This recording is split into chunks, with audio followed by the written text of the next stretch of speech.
Hello students, कैसे हैं आप सब लोग। उम्मीद करती हूँ सब अच्छे होंगे और स्वस्थ होंगे। मैं Meena Rana ICT virtual class में आपका स्वागत करती हूँ।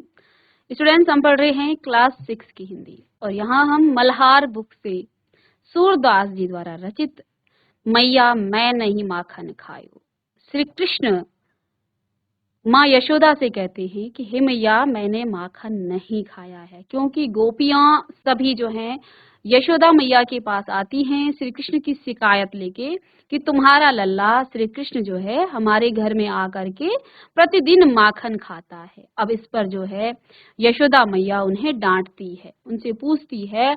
तो अब कृष्ण जो है क्या कहते हैं कि मैया मैं नहीं माखन खायो। तो चलिए चलते हैं स्मार्ट बोर्ड पर और पढ़ते हैं इसको।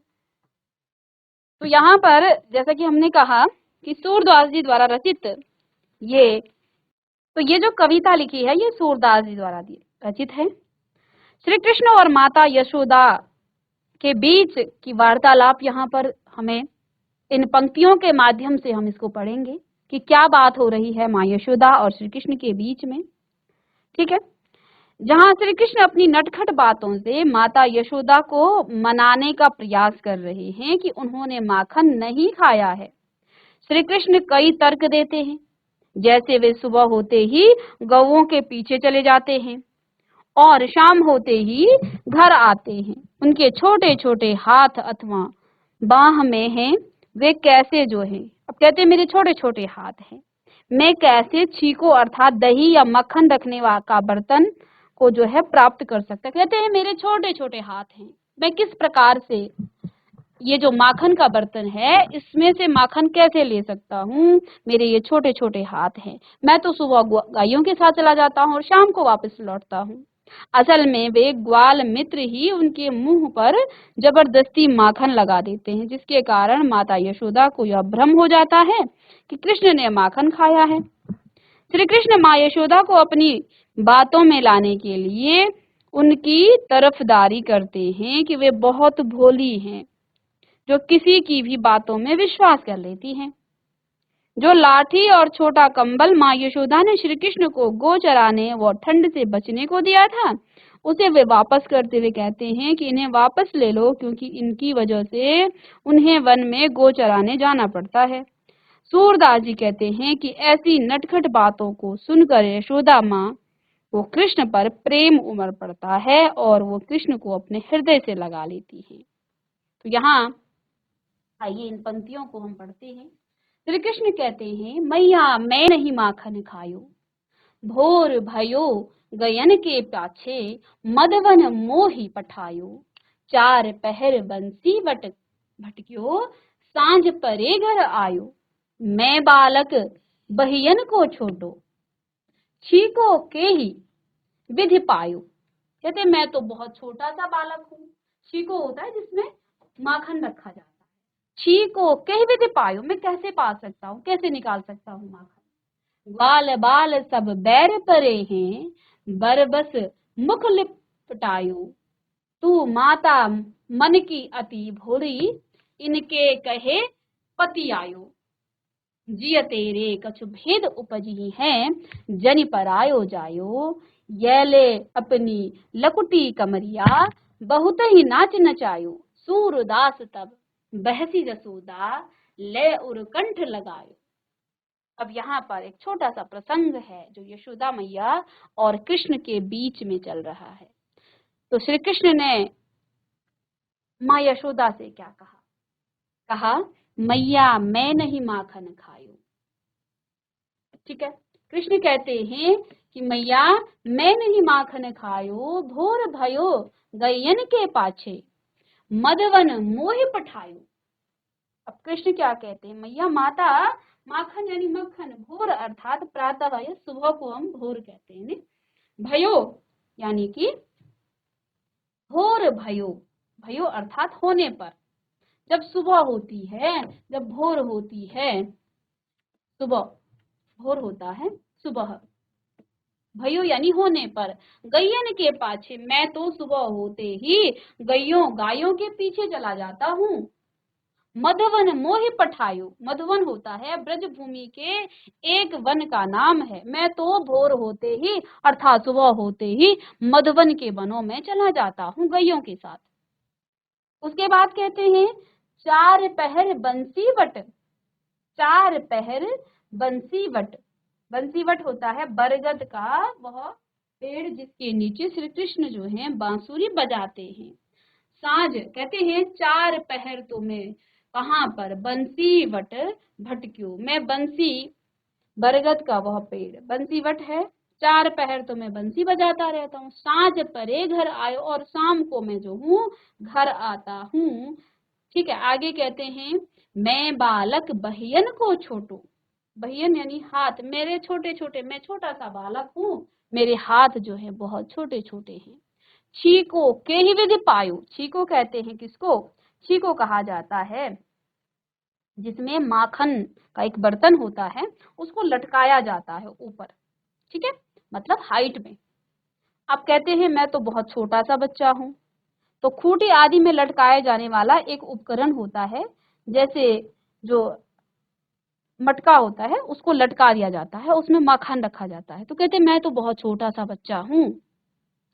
कहते हैं मैं बालक बहियन को छोटो छीको कही विधि पायो, मैं छीको को कैसे निकाल सकता हूँ, ठीक है, कैसे, किस उपाय से मैं निकाल सकता हूँ। आगे कहते हैं ग्वाल बाल सब बैर परे हैं, बरसत बरबस मुख लिपटायो, कहते हैं ग्वाल बाल सब बैर परे हैं, बैर का मतलब शत्रु दुश्मन, बरबस होता है जबरदस्ती बलपूर्वक, लपटायो यानी लगाना, भोरी यानी भोली। कहते हैं ग्वाल बालों ने क्या किया है, जबरदस्ती मेरे मुख पर ये जो माखन लगा दिया है। तू माता मन की अति भोरी, तू माता जो है बहुत ही सीधी है, सरल है, कहते हैं तू बहुत भोली है, ठीक है। कहते हैं इनके कहे पति आयो, तुम इनके कहने पर आ गए हो, इनकी कहने पर तुमने क्यों विश्वास कर लिया है, इन्होंने जबरदस्ती मेरे मुख पर ही माखन लगा दिया है। जिया तेरे कछु भेद उपजिए है, कहते हैं जे यानी हृदय, भेद यानी शंका, यदि तुम्हारे हृदय में कोई शंका है, उत्पन्न हो रही है, तो क्या करो, जानी परायो जायो, ये ले अपनी लकुटी कमरिया। अब माता यशोदा श्री कृष्ण को गायों के साथ, ग्वालों के साथ जो है एक लंगूठी और एक वो कंबल जो है देती है ताकि वो ठंड से बचे। कहते हैं अपनी लंगूठी और कमर जो कंबल है इसको तुम रख लो, मैं जो हूँ कल से फिर गायों के साथ नहीं जाऊंगा, ठीक है। अब ये बातें सुनकर सूरदास तब बेहसी जसूदा ले और कंठ लगायो। अब सूरदास जी कहते हैं कि कृष्ण की ये बातें सुन करके माँ यशोदा ने उसे अपने हृदय से लगा दिया, अपने कंठ से लगा लिया, किसको, कृष्ण को। आइए पहले शब्दार्थ लिखेंगे फिर हम इसका अर्थ जानेंगे। तो देखो मैया यानी माता, माखन यानी मक्खन, भोर होता है प्रातः सुबह को भोर कहा जाता है, ठीक है। गैयन यानी गौ या गाय, पाछे यानी पीछे, मधुवन यानी ब्रजभूमि के एक वन का नाम है मधुवन, मोही मुझे, पठायो यानी भेजना, बंसीवट बरगद का वह पेड़ जिसके नीचे श्री कृष्ण बांसुरी बजाते थे, बंसी बंसीवट, सांझ सायकाल शाम का समय, बहियन हाथ बाह या बाह, छोटो यानी छोटा, छीको खूंटी आदि में लटकाया जाने वाला एक उपकरण, जैसे फड़िया या मटका छीका पर लटका दे। के ही कैसे, विधि यानी उपाय, पायो यानी ग्रहण करना, ग्वाल यानी अहीर या गोपालक, बैर यानी शत्रु या दुश्मन, बरबस जबरदस्ती बलपूर्वक किया गया कार्य, लपटायो लगाना, भोरी यानी भोली, कहने में, कहे यानी कहने में, पति आयो विश्वास करना, सच समझ लेना, ये जो ग्वाल बाल हैं इन्होंने जबरदस्ती ही मेरे मुख पर ये माखन लगा दिया है, तुम बहुत भोली हो मैया, तुमने इन पर जो है विश्वास कर रही हो जो, है ना। यह जिय हृदय भेद यानी संचय शंका, यदि तुम्हें कोई शंका है, तुम्हें जो है शक है मुझ पर, तो उपज उत्पन्न हो रहा है तुम्हारे हृदय में, यदि मेरे प्रति कोई शक उत्पन्न हो रहा है। पराया दूसरा, लकुट यानी लाठी, कमरिया यानी छोटा कंबल, बहुत ही बहसी यानी हंसकर, उर हृदय और कंठ यानी गला। चलिए एक बार हम इसको समझ लेते हैं, फिर हम इसको आपको फिर से लिखाएंगे।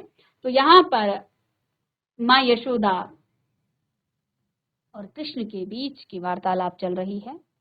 प्रस्तुत पद्यांश में सूरदास जी ने कृष्ण और माता यशोदा के उस वार्तालाप के अंश का वर्णन किया है, जहां श्री कृष्ण अपनी नटखट बातों से माँ यशोदा को मनाने का प्रयास कर रहे हैं कि उन्होंने मक्खन नहीं खाया है।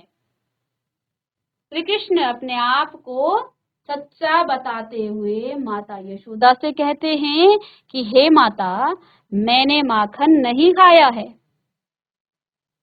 क्या कहते हैं कि हे मैया, मैंने माखन नहीं खाया है। मैया मैं नहीं माखन खाई। कृष्ण कहते हैं कि हे मैया, मैंने माखन नहीं खाया है। कृष्ण अपने आप को सच बताते हुए क्या कहते हैं कि मैंने माखन नहीं खाया। सुबह होते ही आप मुझे मधुबन में गौओं के पीछे भेज देती हो। क्या कहते हैं, भोर भयो गैयन के पाछे। जैसे ही सुबह होती है तुम मुझे मधुबन के वनों में क्या कर देती हो, गैयों के पीछे भेज देती हो। आगे कहते हैं, और मधुवन मोह पठायो, मुझे मधुवन के वनों में तुम भेज देती हो। ठीक है। दिन के चारों पहर तो मैं बरगद के पेड़ के नीचे बांसुरी बजाता रहता हूँ। फिर उन्होंने क्या कहा, चार पहर बंसी बट भटक्यो, सांझ परे घर आयो। मैं दिन के चार पहर इस बरगद के वृक्ष के नीचे, इस पेड़ के नीचे बांसुरी बजाता रहता हूँ। क्या करता हूँ, इस बरगद के पेड़ के नीचे बांसुरी बजाता रहता हूँ या वन में भटकता रहता हूँ, और शाम होने पर ही मैं घर आता हूँ। कहने का आशय यह है कि कृष्ण माता यशोदा को विश्वास दिलाने का प्रयास कर रहे हैं कि वे तो सुबह से लेकर शाम तक जो है वन में ही बांसुरी बजाते हुए गौओं को चराने के काम में व्यस्त रहते हैं। वे कैसे माखन चुराया खा सकते हैं।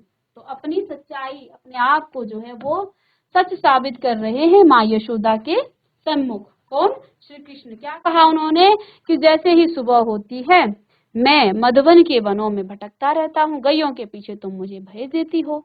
वहां चार पहर में बरगद के वृक्ष के नीचे बांसुरी बजाता रहता हूँ। शाम को मैं घर आता हूँ, भला मैं कब और कैसे माखन खाऊंगा। आगे कृष्ण क्या कहते हैं, क्या कहा उन्होंने, भोर भयो गैयन के पाछे मधुवन मोह पठायो, चार पहर बंसी भटक्यो, सांझ परे घर आयो। और शाम को तो मैं घर आ जाता हूँ। आगे कहा कृष्ण ने, मैं बालक बहियन को छोटो, छीको के ही विधि पायो। कहते हैं हे कृष्ण, यहाँ पर क्या कह रहे, मैं तो छोटा सा बालक हूँ,